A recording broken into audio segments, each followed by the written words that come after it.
One of the biggest gifts we can give to ourselves and to each other is to arrive together into a shared narrative, a story that helps us see ourselves inside something larger so that we're not only living inside of our own movie.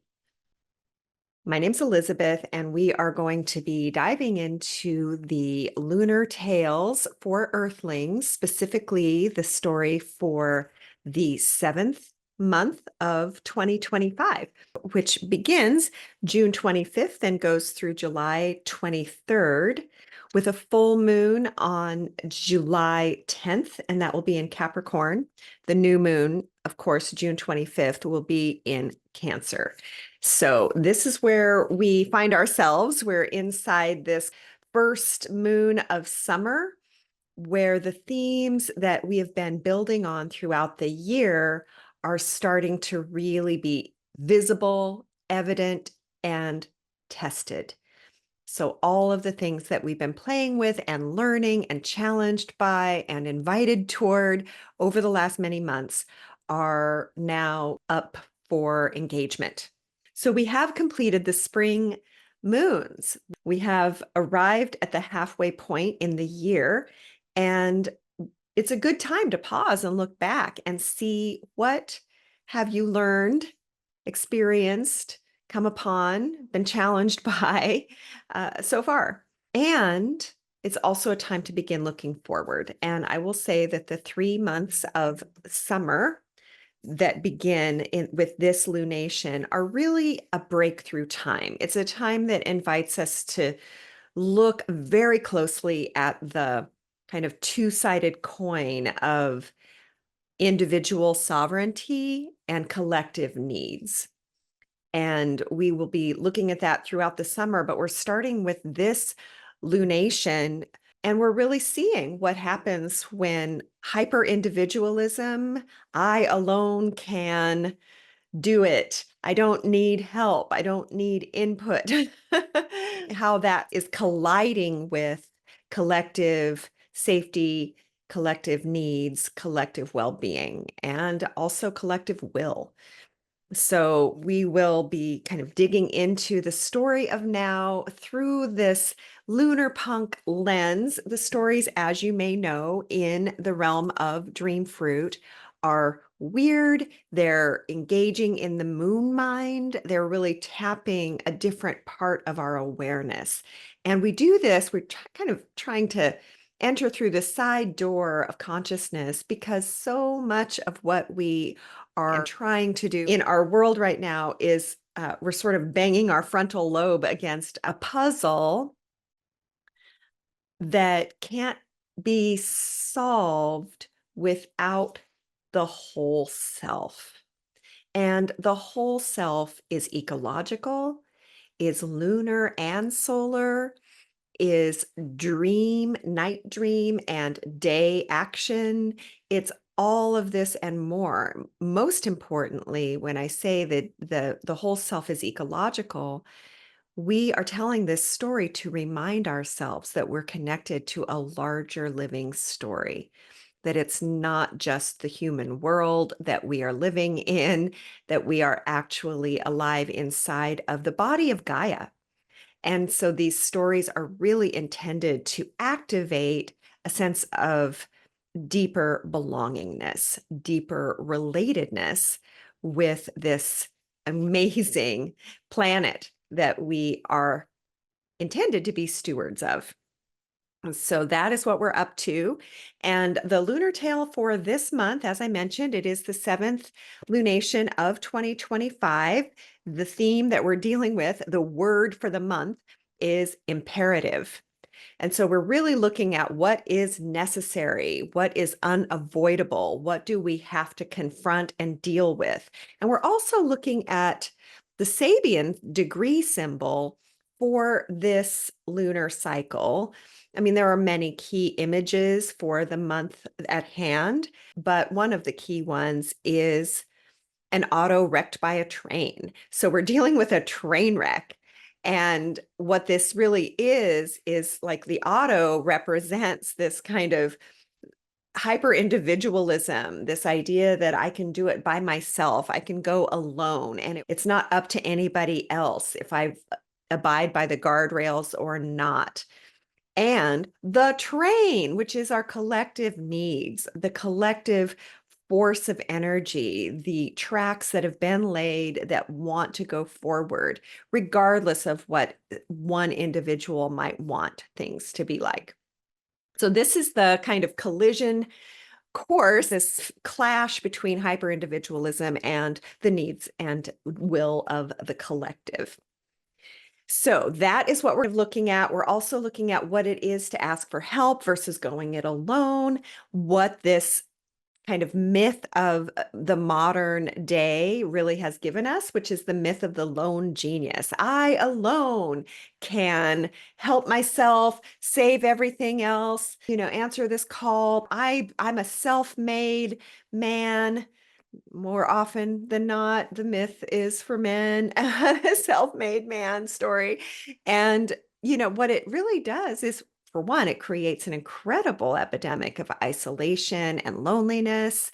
And this, of course, kind of snowballs because in an effort to address the loneliness that comes from the myth of separation, we reach out to, kind of widely available sources, which are not always healthy. There's a lot of like podcasts that basically spew real horrible toxicity, but they go on and on and on for hours and keep you company. And so for anybody who's already lonely, listening to a voice, even if it's a voice that's telling you that we must divide everybody even further, and, and separation continues to be the answer, and even the better answer is even more separation, or one hears that for hours at a time as a way of feeling less lonely, such irony. Then greater loneliness. It creates this feedback loop, but also greater division and like more and more toxic thinking.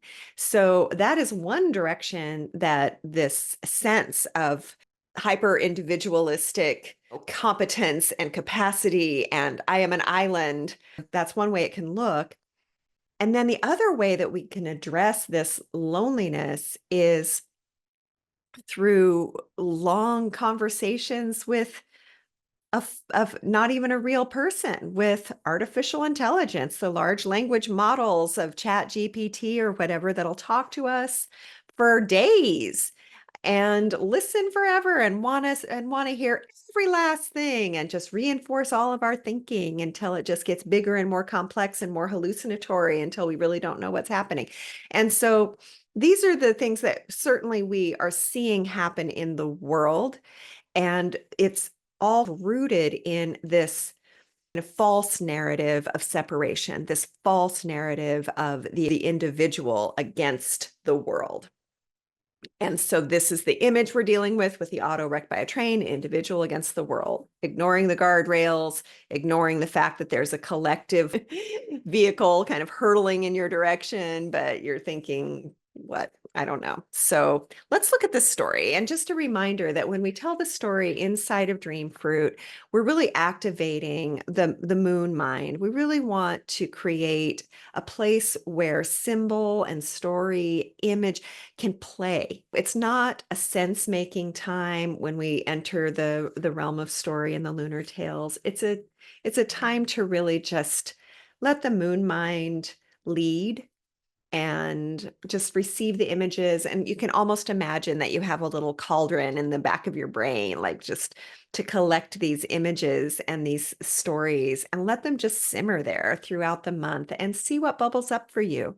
It might be a whole other story arises from what the theme is of imperative or from some of the images, or it might be that this story itself is really alive and shows up in your dreams. There's a lot of possibilities. So here we begin. We begin by entering into the dream, entering into moon mind, the dream that is always dreaming itself, the dream of the world.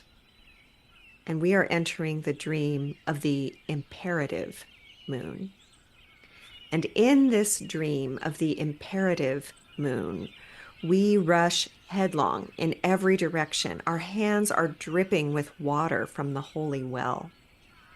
And we drink, and we pour, and we eagerly share the ancient water to heal our memory of wholeness.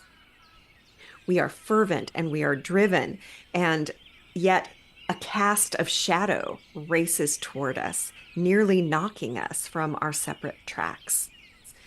In this instant, we see all that is too tender for the world of speed. In this instant, the most earthed within and among us release our hurry in favor of a longer game.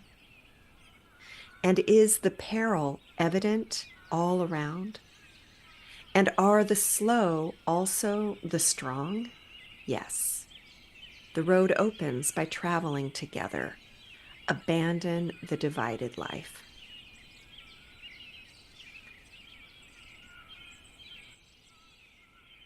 The road opens by traveling together. Abandon the divided life. So this dream, as with all dreams, any fairy tale, lunar tale, really the invitation is to notice what you notice. What images or words stand out to you when you think of this rushing headlong in every direction, hands dripping with water from the sacred well, drinking, pouring, sharing, eagerly creating this almost frenetic desire to share this water to the point where it's not even getting to anybody. It's like we're just in our eagerness, we're fervent, we're driven. And here in this drivenness, this cast of shadow rushes headlong toward us, nearly knocking us from our separate tracks. And in this instant, we see all that is too tender for the world of speed. And in this instant, the most earthed among us, the most earthed within us, we release our hurry in favor of a longer game. And is the peril evident all around? And are the slow also the strong? Yes, yes. The road opens by traveling together. So abandoning the divided life is very much at hand. I mean, we are in a collective moment that can't really ignore. I mean, we don't know what's happening really, except that are kind of at the mercy of this myth of separation, this myth of the hyper individual. And the collective needs are strong. They are apparent everywhere. We have been over this past season, the season of spring. We have been building strength and honing our own moral compass and developing our own sense of direction and what we can imagine. We can imagine something better. And now we are at this first month of the summer season. And so these 3 moons of summer are really bringing all of this preparation that we've been doing, this sort of internal preparation, finding our way back to source, remembering our belongingness that we've really been doing over this past spring, really bringing that preparation to the pavement, really seeing how do we respond to the needs and challenges of our time. And may it be that one of the ways we respond is by finding our way toward one another, by healing the rifts that have been imposed on us, the things that have been put in between us, this story that we are separate and that we must stand alone if we are to succeed. Abandoning the divided life is absolutely the assignment for this moment.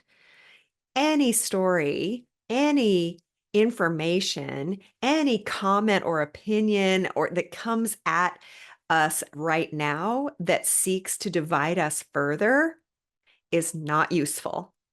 So we can kind of use a filter like, does this abandon the divided life, or does it reinforce this separation and the hyper individualistic kind of genius myth BS that the story of separation has been using to kill everything for the last 1,000, 2,000, 3,000 years. If it's further dividing, not useful, not helpful right now. So that is the actual story of the moment. That's what we're up to. And the prompt for this month is really about guardrails. What guardrails do you love? What are some of your favorite guardrails and how can they protect you? So that's a prompt I invite you to journal with this month. And another one, is there an identity that has calcified around your true nature? Definitely a time to ask for help, not trying to go it alone. What's true is none of us ever does act alone. We're always in relationship with the larger living world and with one another. This is actually the reality. And so this month is our time to practice abandoning the divided life.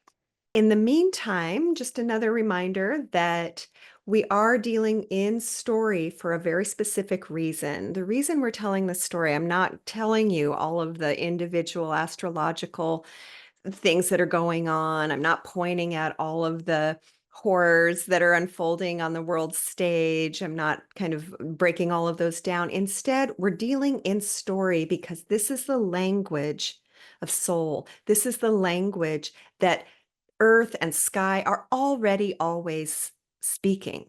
Already always this great living story unfolding. And we, as modern humans, have kind of gotten out of sync and are existing in this sort of false narrative of separation. And so we're seeking to tell a story that calls us back to relatedness, connection, what I call radical belonging. So as we tune into this larger story, we're remembering common themes, we're remembering common ground.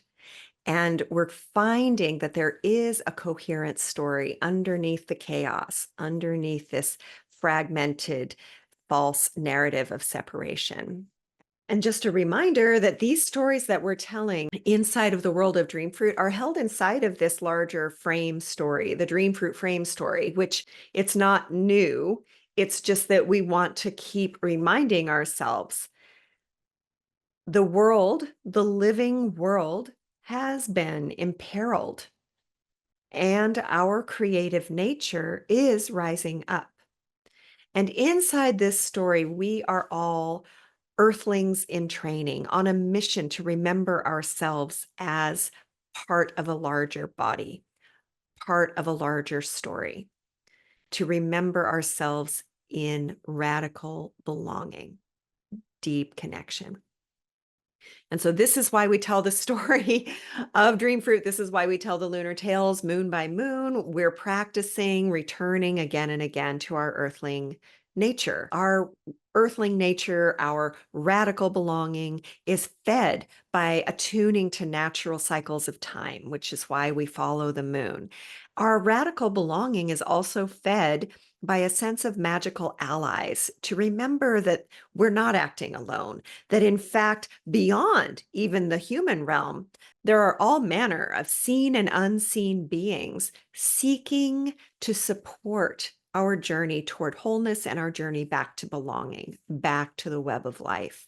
And the third piece that really brings us into this radical belonging is the deep imagination, our ability to dream something better. And during the spring moons, one of the stories that we told about this time is that we must protect and engage our keen powers of imagination. This is necessary that we keep our minds free, that we keep our hearts and our ability to vision stay free so that we can dream something better. We can imagine forward. We don't get locked into despair, into the story of the great unraveling, into the story of, well, if we just put our heads in the sand, this will all go away. No, we are on a journey. We are on a journey toward radical belonging. We are on a journey toward a flourishing world. And that vision does not have to change, regardless of what it looks like the story of now is telling us. When we act together, when we abandon the divided life, we find that we all want this. Life wants to live. So we are invited inside the story of Dreamfruit to activate whenever we can. This is an ongoing process, and this is why the story is Lunarpunk. It just keeps going and going. It's all of us on this journey together. But we can remember. We can remember ourselves in wholeness. We can remind each other of the journey and the intention of it. We can remind ourselves of the birthright bond we have with the land and with the intelligence inside of the earth and inside of the cosmos, earth and sky together, bright, living, intelligent story, always unfolding and always calling us back into it. So this time, may this month ahead be a time of remembering that you're not alone and choosing again and again to act in a connected way and being willing to acknowledge the tenderness that when we act alone, we're actually extremely vulnerable and extremely tender. And when we act together, we may still be just our tender human creatures, but we are much, much stronger. So this is the story of our time. I was so interested in what this month would bring when I was writing this dream, this lunar tale last summer. It's always weird when you're writing for the year ahead. And when I saw this month, I wondered how we were going to do. And I think that how we're going to do is determined really by our ability and our willingness to remember our connection to ourselves and to the living world. So stay kind, stay connected, stay free. Remember that you are a human creature with tenderness and needs, that you are not encased in steel, that you are skin and bone and heart and community and family and love. And all of those things are what create your humanity. If you want to follow along, you can certainly still get a copy of Lunar Tales for 2025. We're just at the halfway point of the year. And so there's lots more Lunar Tales to come. And if you are wanting to do moon magic along with the Lunar Tales, you can do that in the Journal Magic for Earthlings, which is a guided moon journal. And it's undated, so you can jump in and out anytime you want. Now, these work perfectly fine by themselves, each of them, or they work together. And there's a few videos on my YouTube channel that kind of show a little bit about how they can play together. I am wishing you well. May it go well. And may it go well for all of us as this summer of 2025, this time of great change unfolds. Thank you so much.